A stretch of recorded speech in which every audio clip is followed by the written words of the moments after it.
Hello everyone, myself Juhi. Welcome to this video of class 10th chemistry chapter number 2 acid bases and salt part 3. So in this video we will discuss about chemical properties of acids. Okay, इस video में हम acids के chemical properties को देखेंगे और previous video में हमने acids के फिजिकल प्रॉपर्टीज़ को डिस्कस कर लिया.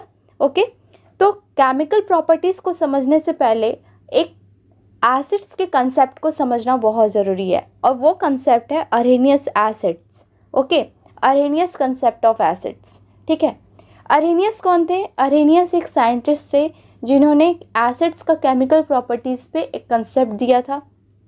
और उन्होंने वो कंसेप्ट दिया क्या था? उन्होंने बताया था कि अगर हम किसी भी सब्सटेंसेस को एक्वस मीडियम में ले जाते हैं तो वो H+ आयन रिलीज़ करता है. मतलब कि अगर किसी भी सब्सटेंसेस को अगर पानी में हम डुबोते हैं तो उसमें से जो बबल का फॉर्मेशन होता है ना, जैसे कि आप किसी भी चीज़ को अगर वाटर में डालते हो तो उसमें से क्या होता है कि ऊपर ना बबल का फॉर्मेशन होने लगता है, मतलब बबल्स वगैरह बनने लगते हैं.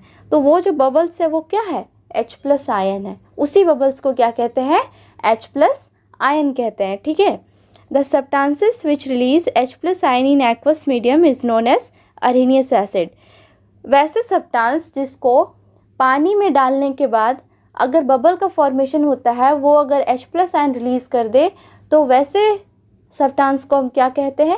अरेनियस एसिड कहते हैं. ठीक है, देखो ये क्या है? ये H+ आयन है.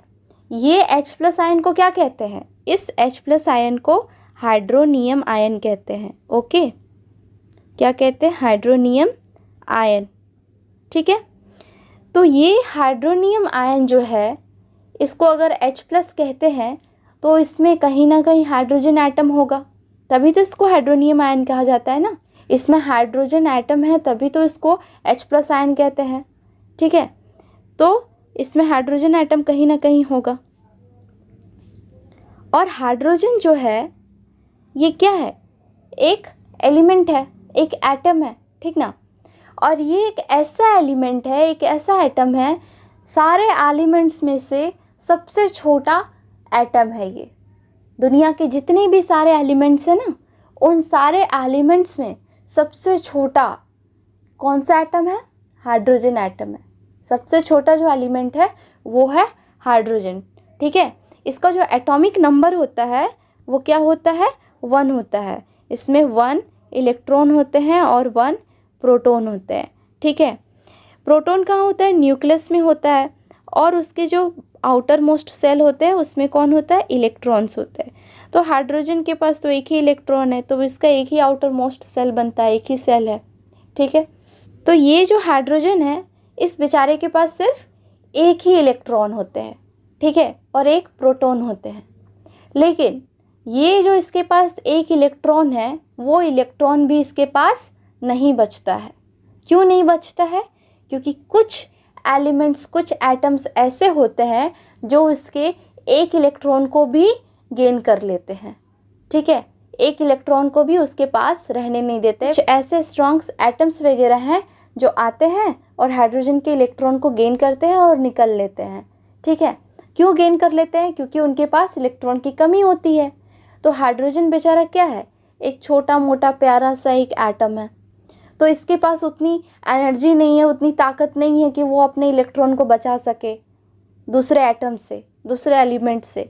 इस वजह से क्या होता है कि कोई भी एलिमेंट आता है, कोई भी एटम्स आते हैं, कुछ एटम्स, और हाइड्रोजन के इलेक्ट्रॉन को गेन करके चले जाते हैं और हाइड्रोजन कुछ नहीं कर पाता है, देखता रह जाता है. ठीक है, क्यों देखता रह जाता है? क्योंकि इसके पास उतनी एनर्जी है नहीं, उतनी पावर है नहीं कि वो दूसरे एलिमेंट से लड़ सके अपने इलेक्ट्रॉन को बचाने के लिए. ठीक है, अब क्वेश्चन ये है कि वो ऐसे एलिमेंट्स कौन कौन से हैं जो हाइड्रोजन के इलेक्ट्रॉन को गेन कर लेते हैं. वो एटम्स है, फर्स्ट है फ्लोरीन,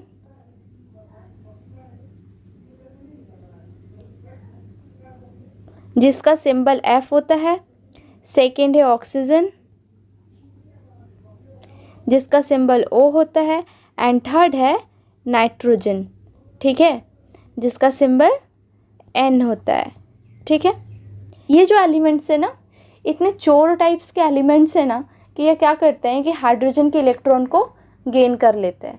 ठीक है, बेचारे के पास एक इलेक्ट्रॉन है लेकिन वो इलेक्ट्रॉन भी रहने नहीं देते उसके पास, ठीक है। तो इतने चोर टाइप की ये एलिमेंट्स है, ठीक है। इसके बाद और 3 है, और महान 3 है, वो मैं बताती हूँ। फर्स्ट है क्लोरीन, जिसका सिंबल Cl होता है। सेकंड है ब्रोमाइन, जिसका सिंबल Br होता है। और थर्ड है आयोडीन, ठीक है, जिसका सिंबल I होता है, ठीक है। बट फ्लोरीन, ऑक्सीजन और नाइट्रोजन के कंपैरिजन में क्लोरीन, ब्रोमाइन और आयोडीन जो है, इलेक्ट्रॉन गेन करने की जो इनकी टेंडेंसी है ये इनसे थोड़ा कम होता है, ठीक है। देखो यहाँ पे, देखो मैं कुछ एग्जांपल्स देती हूँ, जैसे कि HF, H2SO4, HNO3, HCl, HBr और HI। यहाँ पे देखो हाइड्रोजन के साथ कौन है, फ्लोरीन है, ठीक है। तो आप समझ जाओ कि ये जो 6 एलिमेंट्स है, ये जो 6 एटम्स है, अगर ये हाइड्रोजन के साथ रहें तो आप ये साफ साफ वहाँ पे समझ जाओ कि यहाँ पे क्या हो रही है, हाइड्रोजन के इलेक्ट्रॉन की चोरी हो रही है। यहाँ पे क्या हो रही है, हाइड्रोजन के इलेक्ट्रॉन की चोरी हो रही है, ठीक ना। ये एलिमेंट्स क्या कर रहे हैं, हाइड्रोजन के इलेक्ट्रॉन को गेन कर रहे हैं, ठीक है। यहाँ पे हाइड्रोजन का जो इलेक्ट्रॉन है वो गेन हो रहा है, ठीक है। ये जो एलिमेंट्स है वो क्या करते हैं, हाइड्रोजन के इलेक्ट्रॉन को गेन करते हैं, ठीक है। उसके बाद यहाँ पे देखो H2SO4 है, तो सल्फ़र है, सल्फ़र यहाँ पे कुछ नहीं कर रहा है, ये बस साथ में लगा हुआ है। यहाँ पे हाइड्रोजन के इलेक्ट्रॉन को गेन कौन कर रहा है, ऑक्सीजन कर रहा है, ठीक है। यहाँ पे कौन कर रहा है, ऑक्सीजन कर रहा है। यहाँ पे HNO3 देखो, यहाँ पे तो नाइट्रोजन और ऑक्सीजन दोनों प्रेजेंट है, ये दोनों मिलकर चोरी कर रहे हैं हाइड्रोजन की, ठीक है। फिर यहाँ पे HCl, तो यहाँ पे जो Cl है क्लोरीन, वो हाइड्रोजन के इलेक्ट्रॉन को गेन किया हुआ है, तभी हाइड्रोजन उसके साथ है। Hb और HI में भी वही सेम केस है, ठीक है। ये सारे क्या हैं, नेचर में एसिडिक होते हैं। ये क्या होते हैं, नेचर में एसिडिक होता है, इनका जो नेचर होता है ये एसिडिक होता है, ठीक है। H2SO4 क्या है, एक एसिड है, सल्फ्यूरिक एसिड है। HCl क्या है, हाइड्रोक्लोरिक एसिड है। HNO3 क्या है, नाइट्रिक एसिड है, ठीक है। तो ये सारे क्या है, एसिड है, इस वजह से इनका नेचर क्या होता है, एसिडिक होता है, ओके। और एक चीज़ देखो, बहुत इंपॉर्टेंट बात है, H2O, ये क्या है, वाटर, ठीक है। यहाँ पे हाइड्रोजन के साथ कौन है, ऑक्सीजन है। तो ऑक्सीजन क्या करता है, हाइड्रोजन के इलेक्ट्रॉन को गेन करता है। बट यहाँ पे तो हाइड्रोजन के इलेक्ट्रॉन का गेन हो ही रहा है, लेकिन इसका नेचर क्या होता है, न्यूट्रल होता है, ठीक है। यहाँ पे भी तो इलेक्ट्रॉन गेन हो रहा है ना हाइड्रोजन का, फिर भी ये न्यूट्रल क्यों है। और यहाँ पे देखो, यहाँ पे ये सारे क्या है, एसिडिक है नेचर में, बट ये जो वाटर है ये न्यूट्रल क्यों होता है, क्या है कि ये न्यूट्रल होता है। यहाँ पे तो हाइड्रोजन की गेन हो रही है ना, यहाँ पे ऑक्सीजन क्या कर रहा है, हाइड्रोजन के इलेक्ट्रॉन को गेन कर रहा है, फिर भी ये न्यूट्रल क्यों है। इस वजह से, क्योंकि यहाँ पे जो ऑक्सीजन है वो हाइड्रोजन के इलेक्ट्रॉन को गेन कर रहा है, यहाँ पे H+ आयन रिलीज हो रहा है, बट कुछ और आयंस भी यहाँ पे रिलीज हो रहा है, इस वजह से ये न्यूट्रल बन जाता है, ठीक है। यहाँ पे और भी कुछ आयंस होते हैं जो रिलीज होता है और ये एक न्यूट्रल सब्सटेंस बन जाता है, ठीक है। तो ये सारे में क्या होता है, H+ आयन रिलीज होता है और ये इसके साथ आ जाता है, ठीक है। देखो यहाँ पे, जैसे कि ये सारे जो एलिमेंट्स है, ये सारे एटम्स जो हैं, हाइड्रोजन के इलेक्ट्रॉन को जब गेन कर लेते हैं तो क्या होता है, हाइड्रोजन के पास कितने इलेक्ट्रॉन बचते हैं, 0 हो जाते हैं, क्योंकि उसका एक इलेक्ट्रॉन क्या कर रहे हैं, ये सारे एलिमेंट्स गेन कर लेते हैं। तो इसमें टोटल नंबर ऑफ इलेक्ट्रॉन्स कितने बच जाते हैं, 0 बच जाते हैं। और प्रोटोन वो कांस्टेंट ही रहता है, ठीक है। प्रोटॉन जो है वो कांस्टेंट ही रहता है, क्योंकि किसी भी एलिमेंट, किसी भी एटम में इतनी पावर नहीं है कि न्यूक्लियस के अंदर घुस के प्रोटॉन को गेन कर ले। प्रोटॉन कहाँ होता है, न्यूक्लियस में होता है।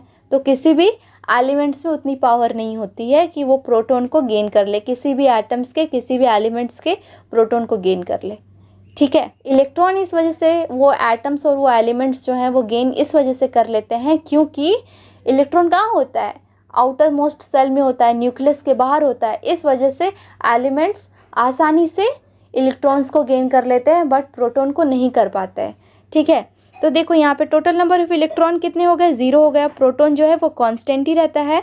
तो हाइड्रोजन जो है वो क्या बन जाता है, H से H पॉजिटिव बन जाता है। इस पे जब इसका इलेक्ट्रॉन लूज़ हो जाता है, कोई एलिमेंट, कोई एटम अगर इसके इलेक्ट्रॉन को गेन कर लेता है तो हाइड्रोजन H से H पॉजिटिव बन जाता है। हाइड्रोजन के ऊपर एक प्लस का चार्ज आ जाता है। ठीक है, वो खुद को एक इलेक्ट्रोपॉजिटिव सब्सटेंस में चेंज कर लेता है।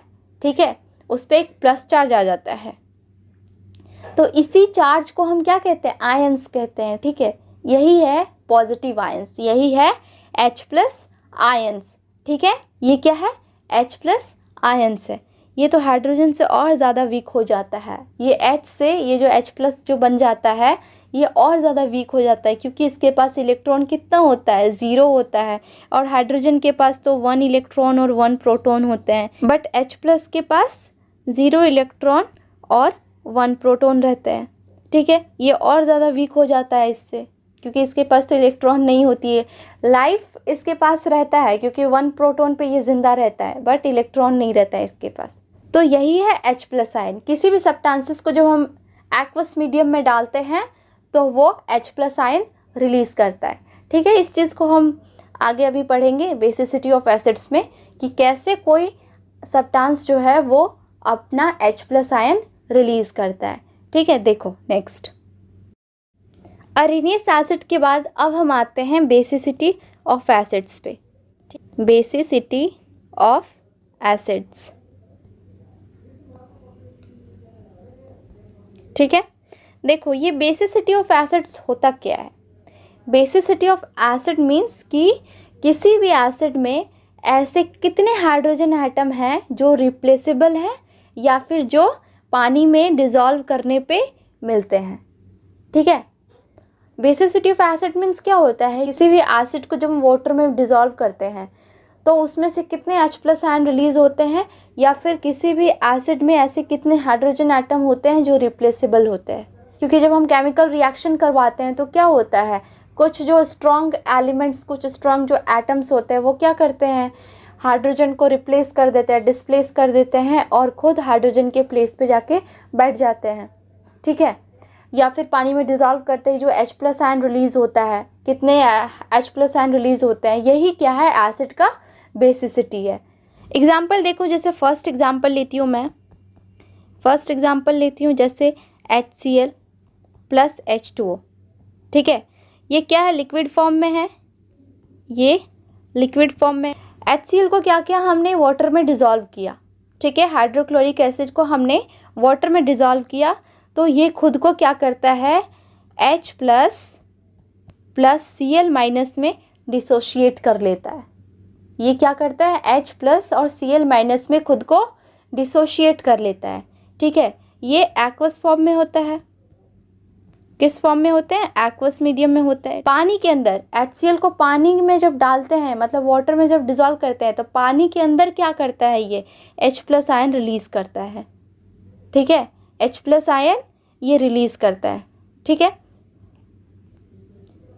उसके बाद देखो मैंने यहाँ पे क्या किया, मैंने यहाँ पे HCl को H2O में डिज़ोल्व किया, मैंने यहाँ पे HCl को वाटर में डिज़ोल्व किया तो कितने H प्लस आयन मिले, यहाँ पे बताओ कितने H प्लस आयन मिले, ओनली 1।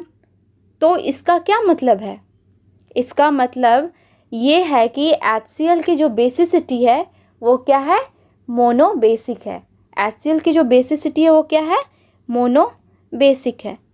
ठीक है, मोनो बेसिक कैसे, क्योंकि ये एक ही H प्लस आयन रिलीज़ किया, यहाँ पे एक ही H प्लस आयन रिलीज़ हो रहे हैं ना, ओनली 1। देखो तो ओनली 1 H प्लस आयन यहाँ पे रिलीज़ हो रहे हैं तो उसको क्या कहते हैं, मोनो बेसिक कहते हैं। ठीक है, उसको क्या कहते हैं, मोनो बेसिक कहते हैं। यहाँ पे देखो, यहाँ पे क्या हो रहा है, यहाँ पे HCl है तो यहाँ पे जो Cl है ये क्या है, क्लोरीन। मैंने बताया था ना क्लोरीन क्या करता है, हाइड्रोजन के इलेक्ट्रॉन को गेन करता है।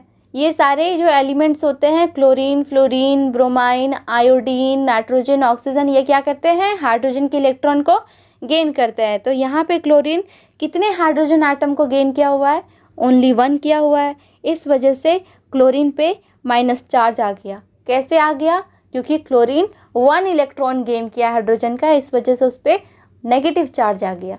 ठीक है, और क्लोरीन क्या है, एक नॉन मेटल है। उसके बाद देखो एक और चीज़, एक और एग्जांपल लेते हैं। थोड़ा मैं डिस्प्लेसमेंट का आपको बता देती हूँ। ऊपर में हमने वाटर में डिसॉल्व किया था, यहाँ पे डिस्प्लेसमेंट करते हैं। ठीक है, हाइड्रोजन आटम का यहाँ पे डिस्प्लेसमेंट करते हैं। जैसे HCl plus NaOH। HCl hydrochloric acid को हमने सोडियम हाइड्रोक्साइड से रिएक्ट करवाया, तो क्या फॉर्मेशन होता है, NaCl प्लस H2O का फॉर्मेशन होता है। यहाँ पे देखो क्या हो रहा है, यहाँ पे Na क्या कर रहा है, H को डिस्प्लेस कर रहा है। सोडियम क्या है, उसके पास इलेक्ट्रॉन लूज करने की टेंडेंसी होती है। ठीक है, तो Cl जो है वो इलेक्ट्रॉन गेन करता है। तो यहाँ पे सोडियम क्या कर रहा है, हाइड्रोजन से ज़्यादा रिएक्टिव है। तो यहाँ पे सोडियम जो है वो हाइड्रोजन से ज़्यादा रिएक्टिव है। ठीक है, तो इसके पास इलेक्ट्रॉन लूज करने की टेंडेंसी, और ये सोडियम जो है हाइड्रोजन से ज़्यादा रिएक्टिव है। तो हाइड्रोजन को ये क्या करता है, डिस्प्लेस कर देता है। हाइड्रोजन को डिस्प्लेस करता है और Cl के साथ कंबाइन कर लेता है खुद को। तो क्या बना देता है, NaCl बना देता है। और उसके बाद ये H और ये OH मिलके क्या बनाते हैं, H2O बनाते हैं, वाटर का फॉर्मेशन करते हैं। तो NaCl क्या है, सोडियम क्लोराइड है, और ये वाटर का फॉर्मेशन हो रहा है। तो यहाँ पे देखो कितने हाइड्रोजन आइटम डिस्प्लेस हो रहे हैं, ओनली 1 हाइड्रोजन आइटम डिस्प्लेस हो रहा है। इस वजह से हम क्या कहेंगे, ये क्या है, एक मोनोबेसिक एसिड है। ठीक है, ये क्या है, मोनोबेसिक एसिड है। ओके, क्लियर हो गया। नेक्स्ट एग्जांपल देखो, जैसे कि नेक्स्ट एग्जांपल लेती हूँ H2SO4। H2SO4 सल्फ्यूरिक एसिड है। इसको जब वाटर में डिज़ोल्व करते हैं तो ये क्या करता है, जब इसको वाटर में डिज़ोल्व करते हैं तो ये खुद को कैसे डिसोशिएट करता है, 2H प्लस SO4-2 में खुद को डिसोशिएट कर लेता है। यहाँ पे देखो हो क्या रहा है, यहाँ पे कितने ऑक्सीजन आइटम है, यहाँ पे 4 ऑक्सीजन आइटम है। ठीक है, यहाँ पे 4 ऑक्सीजन आइटम है। तो 2 जो ऑक्सीजन है वो हाइड्रोजन के साथ डायरेक्ट बॉन्ड बना रहा है। जो ऑक्सीजन आइटम है वो क्या कर रहे हैं, हाइड्रोजन के साथ डायरेक्ट बॉन्ड बना रहे हैं। ठीक है, और डायरेक्ट बॉन्ड बना रहे हैं तो 2H प्लस आयन रिलीज कर रहे हैं और SO4-2 में खुद को डिसोशिएट कर ले रहे हैं। क्योंकि यहाँ पे हाइड्रोजन आइटम कितने हैं, 2 हैं, तो कितने H प्लस आयन रिलीज होंगे, ओनली 2 होंगे। तो यहाँ पे 2 H प्लस आयन रिलीज हो रहे हैं। इट मीन्स कि 2 ऑक्सीजन आइटम क्या कर रहे हैं, हाइड्रोजन के इलेक्ट्रॉन को गेन कर ले रहे हैं। एक यहाँ पे हाइड्रोजन 2 है और ऑक्सीजन 4 है, तो 2 ऑक्सीजन आइटम क्या कर रहे हैं, हाइड्रोजन के साथ डायरेक्ट बॉन्ड बना रहे हैं और 2H प्लस आयन रिलीज कर दे रहे हैं। एक ऑक्सीजन आइटम एक हाइड्रोजन आइटम के इलेक्ट्रॉन को गेन कर रहा है और एक ऑक्सीजन आइटम दूसरे हाइड्रोजन आइटम के इलेक्ट्रॉन को गेन कर रहा है। ठीक है, यहाँ पे वही हो रहा है और बाकी 2 बच जा रहे हैं। तो यहाँ पे क्या हो रहा है, 2 ही हाइड्रोजन के इलेक्ट्रॉन का गेन हो रहा है। ठीक है, तो यहाँ पे O के साथ -2 का चार्ज लगेगा, क्योंकि 2 हाइड्रोजन आइटम वो गेन कर रहा है ना, 2 ही हाइड्रोजन आइटम है तो 2 ही ना वो गेन करेगा। तो यहाँ पे -2 का चार्ज लग जाएगा। ठीक है, और यहाँ पे 2H प्लस आयन रिलीज हो जाएंगे, 2H प्लस आयन रिलीज हो रहे हैं। ठीक है, देखो यहाँ पे 2H प्लस आयन रिलीज हो रहे हैं क्योंकि 2 हाइड्रोजन आइटम है।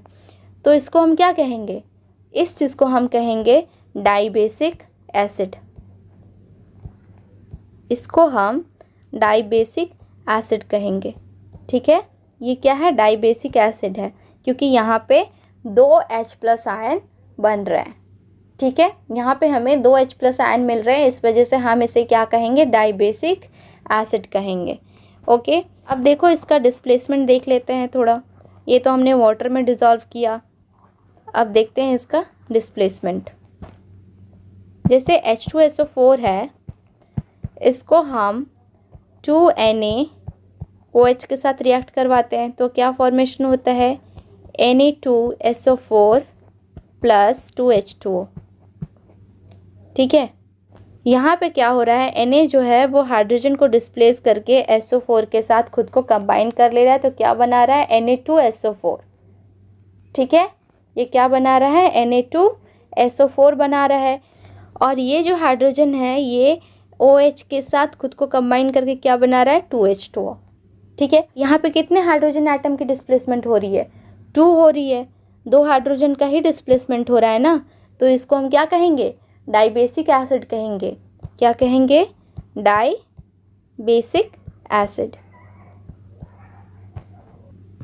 ठीक है, क्लियर हो गया मोनोबेसिक और डाइबेसिक। अब देखो थर्ड एग्जांपल लेते हैं, H3PO4। ये क्या है, फॉस्फेरिक एसिड है, ठीक ना, ये क्या है, फॉस्फेरिक एसिड है। जब इसको हम वाटर में डिज़ोल्व करते हैं तो ये क्या फॉर्म करता है, 3H प्लस PO4 माइनस 3, खुद को 3H प्लस और PO4 माइनस 3 में डिसोशिएट कर लेता है। ठीक है, यहाँ पे देखो कितने हाइड्रोजन आइटम है, 3 हाइड्रोजन आइटम है, इस वजह से यहाँ पे 3H प्लस आयन रिलीज हो गए और PO4 माइनस 3। ठीक है, खुद को ये 2 पार्ट्स में डिसोशिएट कर लिया। ठीक है, यहाँ पे PO4 क्या कर रहा है, P जो क्या है, फॉस्फोरस है, तो फॉस्फोरस तो उसका कोई काम नहीं है, यहाँ पे ऑक्सीजन है मेन।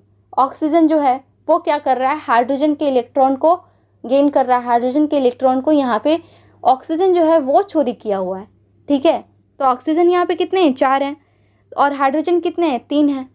ये जो ऑक्सीजन है, 4 ऑक्सीजन में से जो 3 ऑक्सीजन है वो क्या कर रहे हैं, 3 हाइड्रोजन के इलेक्ट्रॉन को गेन कर ले रहे हैं। तो 3 हाइड्रोजन इलेक्ट्रॉन जो है वो ऑक्सीजन गेन कर रहा है, तो उसके ऊपर कितने चार्ज आ जाएंगे, -3 का चार्ज आ जाएगा। इसी वजह से यहाँ पे ऑक्सीजन के ऊपर -3 का चार्ज आ गया है। ठीक है, वो 3 हाइड्रोजन इलेक्ट्रॉन को गेन किया हुआ है। ठीक है, तो ये चीज़ क्लियर हो गया। तो यहाँ पे 3H प्लस आयन बन रहे हैं, इस वजह से हम इसे कहेंगे ट्राई बेसिक एसिड। क्या कहेंगे, ट्राई बेसिक एसिड। ठीक है, क्लियर हो गया। और ये जो H3PO4 है ये फॉस्फोरिक एसिड है, ये मिनरल एसिड है या फिर नेचुरल एसिड है, ये एक मिनरल एसिड है, ये सिंथेटिक एसिड है। मैंने मिनरल एसिड्स और नेचुरल एसिड्स बताया था ना। नेचुरल एसिड्स क्या होते हैं, जो हमें प्लांट्स और एनिमल्स के थ्रू मिलते हैं, उसे हम नेचुरल एसिड्स कहते हैं। और मिनरल एसिड्स जिसे हम खुद लैब में प्रिपेयर करते हैं, वो जो लैब में प्रिपेयर होता है, वैसे एसिड्स को हम मिनरल और सिंथेटिक एसिड कहते हैं। ठीक है, फॉस्फोरिक एसिड क्या है, एक मिनरल एसिड है। ठीक है, तो अभी हमने जितना पढ़ा, जितना एग्जाम्पल लिया HCl का, फिर H2SO4 का और H3PO4 का, ये सारे क्या है, मिनरल एसिड्स है। ठीक है, उसके बाद कुछ मैं ऑर्गेनिक एसिड्स आपको बताती हूँ, नेचुरल एसिड्स बताती हूँ, जैसे कि CH3COOH, ये क्या है, एक एसिटिक एसिड है। ठीक है, और HCOOH, ये क्या है, ये है फॉर्मिक एसिड। एसिटिक एसिड किस में होता है, याद करो, ये होता है विनेगर में। ये किस में होता है, विनेगर में होता है। और फॉर्मिक एसिड किस में होता है, एंट स्टिंग, बी स्टिंग और नेटल स्टिंग मैंने बताया था ना, तो उसमें होते हैं फॉर्मिक एसिड, जिसको हम मेथेनोइक एसिड भी कहते हैं। ठीक है, ये जो ऑर्गेनिक एसिड्स है ना, ये मोनोबेसिक होते हैं। ये क्या होते हैं, मोनोबेसिक एसिड्स होते हैं। ये मोनोबेसिक एसिड्स होते हैं। ठीक है, क्लियर हो गया। ये मोनोबेसिक एसिड्स कैसे होते हैं, देखो यहाँ पे ऑक्सीजन से पहले यहाँ पे H जो लगा हुआ है, ऑक्सीजन क्या किया हुआ है, हाइड्रोजन के एक इलेक्ट्रॉन को गेन किया हुआ है। यहाँ पे एक ही हाइड्रोजन आइटम है, इस वजह से इसको मोनोबेसिक कहेंगे। और यहाँ पे भी वही सेम केस हो रहा है। यहाँ पे देखो, यहाँ पे 3 आपको दिख रहे होंगे ये हाइड्रोजन, बट ये कार्बन के साथ लगा हुआ है। ठीक है, ये क्या है, कार्बन के साथ लगा हुआ है यहाँ पे। बट यहाँ पे जो ऑक्सीजन के साथ वाला जो है, इसको हम काउंट करेंगे, ये काउंट नहीं होगा। ठीक है, ये काउंट नहीं होगा, ये सिर्फ काउंट होगा, इस वजह से हम इसे मोनोबेसिक कहेंगे। उसके बाद यहाँ पे भी वही सेम केस है, यहाँ पे भी कार्बन के साथ H है, तो ये काउंट नहीं होगा, सिर्फ ये वाला H काउंट होगा, तो इसको क्या कहेंगे, मोनोबेसिक एसिड्स कहेंगे। ठीक है, तो अभी हमने बेसिसिटी ऑफ एसिड्स में एसिड्स के बेसिसिटी को पढ़ा कि जब हम एसिड्स को वाटर में डिज़ोल्व करते हैं या फिर उसका रिएक्शन करवाते हैं तो हमें कितने H+ आयन मिलते हैं, उसको हम क्या कहते हैं, एसिड का बेसिसिटी कहते हैं। तो हमने पहला पढ़ा मोनो बेसिक, दूसरा पढ़ा डाई बेसिक, तीसरा पढ़ा ट्राई बेसिक। और क्या आपके दिमाग में ये क्वेश्चन आ रहा होगा कि क्या 3 ही होते हैं या फिर 3 से ज़्यादा भी हो सकते हैं? 3 से ज़्यादा भी होते हैं, ठीक ना। जो 3 से ज़्यादा होते हैं उसको हम पॉलीबेसिक कहते हैं, ठीक है। तो मैंने 3 तरह का आपको बेसिसिटी पढ़ा दिया और 3 से ज़्यादा जो होते हैं उनको हम पॉलीबेसिक कहते हैं। तो ये था Arrhenius concept of acids and basicity of acids. Clear हो गया। नेक्स्ट वीडियो में हम पढ़ेंगे एसिड्स के केमिकल प्रॉपर्टीज़ को, एसिड्स का जो रिएक्शंस होता है उस चीज़ को हम नेक्स्ट वीडियो में पढ़ेंगे। Okay, thank you.